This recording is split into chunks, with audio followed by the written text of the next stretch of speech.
Function కైనా order చేయండి 8919763872 www.sanatanjal.in. Hi hello welcome to Kolguri 24/7 news channel. Tamil Nadu ముఖ్యమంత్రి జోసెఫ్ విజయ్ ఆయన రాజకీయాల్లో వచ్చాక చేసినటువంటి మొట్టమొదటి నినాదం ఏంటంటే ద్రవిడ రాజకీయ సంస్కృతిని నేను మార్చివేస్తా, తమిళనాడులో కొత్త రాజకీయ ఒరవడిని తీసుకొస్తా, నన్ను నమ్మండి, నాకు ఓటేయండి, నన్ను గెలిపించండి, ముఖ్యమంత్రిని చేసుకోండి, మీకు ఖచ్చితమైనటువంటి మార్పును చూపించే బాధ్యత పూచికత్తు నాదే అని తెగ ప్రగల్భాలు పలికినటువంటి విజయ్ ఇప్పుడు తాను కూడా తాను ముక్కే అని అనిపిస్తున్నారు. ఎందుకంటే పాత రాజకీయ కంపు కొట్టే పాత రాజకీయ వాసనలే ఈయన కూడా అలవాటు చేసుకోవడం అనేటువంటిది నిజంగా కూడా బాధాకరం. ఏంటి అంటే ఇప్పుడు ఆయనకు 108 సీట్లే వచ్చాయి. ఆయనకు 108 సీట్లు రావడం వల్ల మెజారిటీ విషయంగా ఆయన ఎంత తిప్పలు పడ్డాడు, ఎంత ఇబ్బంది పడ్డాడో మనకు బాగా తెలుసు.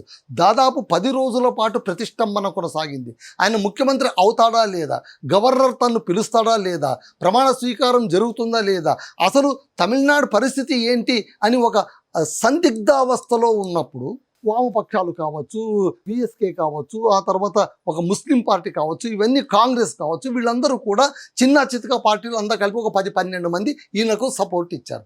ఇవ్వడంతో గండం గడిచింది, పిండం బయటపడింది అన్నట్టు ఆయన ముఖ్యమంత్రి అయ్యారు. ఎట్టకేలకు ముఖ్యమంత్రి అయ్యారు. అక్కడే ఒక మలుపు జరిగింది. ఏంటి అంటే ఏఐడిఎంకేలోన చీలిక వచ్చింది, రెండుగా చీలిపోయింది. ఇక్కడ అసంతృప్తి నేతలు దాదాపు 25 మంది 25 మంది వీళ్ళు ఏం చేశారంటే అన్నా డిఎంకేలోన వీళ్ళు తిరుగుబాటు జెండా ఎగరవేశారు. ఈ తిరుగుబాటు జెండా ఎగరేసి ఎవరిపైన, పళనిస్వామి పైన వీళ్ళు తిరుగుబాటు జెండా ఎగరవేసి ఏం చేశారు, నేరుగా వెళ్ళి విజయ్ను కలిసి మేము మీకు మద్దతు ఇస్తున్నాము, బేషరతుగా మేము మీకు మద్దతు ఇస్తున్నాము అని చెప్పారు. ఎప్పుడైతే 25 మంది యాడ్ అయిపోయారో సో ఇంకా విజయ్కు నల్లేరు పైన బండి నడకే అయిపోయింది. ఎందుకంటే ఏమాత్రం ఒడిదొడుకులు లేవు. ఇంతకుముందు మనం ఏమనుకున్నాం, 10 మంది కలిశారు, దాదాపు 118 మంది దాకా అయ్యారు, ఓకే, ఎప్పుడు ఏం ముంచుకొస్తుందో తెలియదు, ఒకవేళ ఎవరైనా కొద్దిగా ఇటు పక్కు జరిగినా కూడా సర్కారు పడిపోవడం ఖాయం. ఇదే అనుకున్నారు డిఎంకే అధినేత స్టాలిన్ కూడా మనసులో పండగ చేసుకున్నారు. ఆయన తన అనుచరులతో చెప్పారు, పార్టీ శ్రేణులను పురమాయించేశారు ఆల్రెడీ. ఏంటి బాబు, మీరు జాగ్రత్తగా ఉండండి, ఈ సర్కారు ఎప్పుడైనా కూలిపోవచ్చు. అసలు అధికారం చేపట్టి గంటలు కాలేదు, రోజులు కాలేదు, అప్పుడే తద్దినం ఎప్పుడు పెట్టాలా, పిండం ఎప్పుడు పెట్టాలని స్టాలిన్ రెడీ అయిపోయారు అనమాట. ఆయన ఏమన్నారు, మీకు తెలియదు, ఈ సర్కార్ ఖచ్చితంగా కూలిపోతుంది. ఎందుకంటే విజయ్కు మెజారిటీ లేదు. అసలు ఆయన చిన్న చితక పార్టీలను జట్టు కట్టుకొని ఆయన పార్టీలో ఉన్నారు. ఎప్పుడు పక్కకు వరకు పైగా ఏంటి, ఆయన స్టాలిన్ గారి నమ్మకం ఏంటి, ఆయన కూటమిలో ఉన్నటువంటి వామపక్షాలు వెళ్ళి ఈయనతో జట్టు కట్టాయి.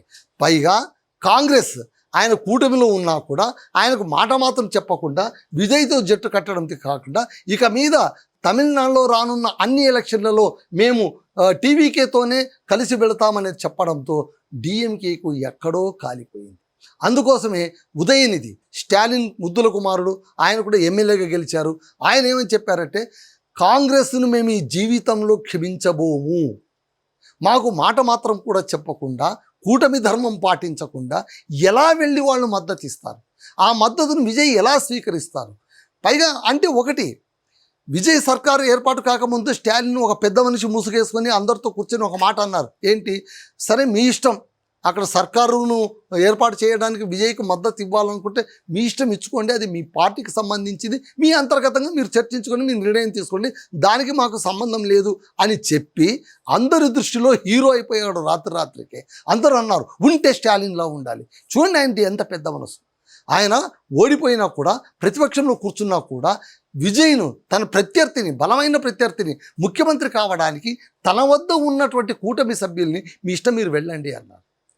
ఎప్పుడైతే వాళ్ళు వెళ్ళి మద్దతు ఇచ్చి అక్కడితో ఆగకుండా మంత్రి పదవులు తీసుకోవడం మొదలుపెట్టారో ఇక్కడ వీళ్ళకి కారణం మొదలుపెట్టింది. అరే మేము మద్దతు ఇవ్వమని చెప్పామయ్యా బాబు, మీరు బయట నుంచి మద్దతు ఇవ్వాలి, మీరు బయట నుంచి మద్దతు ఇవ్వకుండా నేరుగా ప్రభుత్వంలో కలిసిపోతారేంటి, మంత్రి పదవులు తీసుకుంటారేంటి, ఇదేమైనా బాగుందా అని డిఎంకే అనడంతో పాటు ఉదయనిధి ఏమన్నారు, ఇదంతా కూడా కాంగ్రెస్ చేసిన కుట్ర, విజయ్ కూడా ఎక్కువ కాలం సర్కారుని తీసుకెళ్లలేరు, మా భిక్షతో మా కూటమి భిక్షతో అక్కడ సర్కారు ఏర్పాటయ్యింది అని కామెంట్లు చేయడం మొదలుపెట్టారు. అసెంబ్లీలో కూడా ఈ కామెంట్లు అన్నారు. అంటే ఎప్పుడైతే ఏఐడిఎంకే నిట్ట నిలువున చీలిపోయిందో, షణ్ముగం మొదలైన వాళ్ళు తిరుగుబాటుదారులు వాళ్ళు ఏమన్నారు, మేము ఖచ్చితంగా విజయ్కి సపోర్ట్ ఇస్తాం, ఎందుకు ఇవ్వకూడదు, తప్పేముంది, ఆయన ప్రభుత్వం ఏర్పాటు చేయని ఎప్పుడు మనం ఊరికే కూర్చొని ఉండాలన్నా, బీజేపీకి సపోర్ట్ ఇచ్చి మేమేం బాగుకున్నాం, అది 1 సీటు గెలిచింది, మాకు 50 సీట్లు బోటాబోటిగా వచ్చాయి, మళ్ళీ ఇప్పుడు మేము ఏం చేయాలి, ఊరికే కూర్చోవాలన్న ప్రతిపక్షంలో, అలా మేము కూర్చోము, మేము వెళ్ళి విజయ్కు మద్దతు ఇస్తామని పళనిస్వామి కూడా చెప్పేశారు. పళనిస్వామి అన్నారు, అలా అంతా చేయడానికి వీల్లేదు నాయన, ఇది ఒక పార్టీ, మేము విప్పు జారీ చేస్తాం, విప్పు జారీ చేశామంటే మీ కథ అయిపోయి చూడండి అంటే మీ ఇష్టం, మీరు ఏమైనా జారీ చేసుకోండి అని వెళ్ళి వాళ్ళు నిర్భయంగా మద్దతు ఇచ్చేశారు. మద్దతు ఇచ్చిన తర్వాత ఇప్పుడు ఒక కొత్త టర్న్ జరిగింది. ఇది ఏఐడిఎంకేకు ఇంకా కాలేలాగా జరిగింది. ఏంటి అంటే ఈ ఏఐడిఎంకేలో తిరుగుబాటు చేసినటువంటి ఎమ్మెల్యేల్లో 3 రాజీనామా చేశారు. రాజీనామా చేసి గవర్నర్కు తమ రిజిగ్నేషన్ లెటర్ ఇచ్చేశారు. గవర్నర్ యాక్సెప్ట్ కూడా చేశారు.